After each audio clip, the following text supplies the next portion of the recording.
Here are my favorite books of 2025.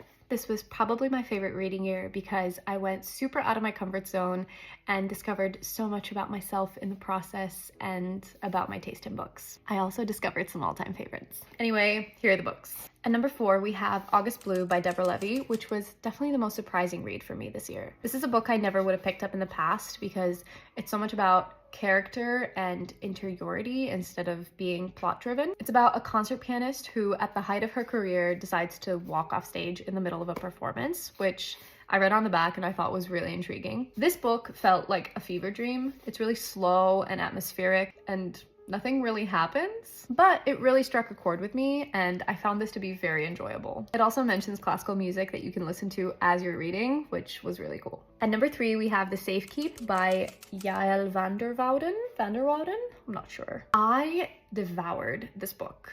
It was so good. As someone who read a lot of romance in my early 20s and kind of found myself not gravitating towards it in the last few years, this did it for me. It's subtle, it's tense, and it's so beautifully written. I don't want to give too much away, so I'd just recommend reading the back or even going in completely blind. At number 2, we actually have the last book I read in 2025 and one that I'd been meaning to read all year long, but refused to start until I had the physical copy of it. And thank God I did. It's The House of the Spirits by Isabel Allende. This follows 3 generations of a family in an unnamed Latin American country, but we can pretty clearly infer that it's Chile because of Isabel Allende herself. This is a stunning piece of magical realism, but it's also deeply political and emotional and very powerful. Even though it's a thick book, this read so quickly for me. There's something about Isabel Allende's writing that is so fluid and continuous. She just pulls you in from the beginning and doesn't let go. I became so attached to these characters and this family, especially the women. Lastly, at number 1, we have not 1 book,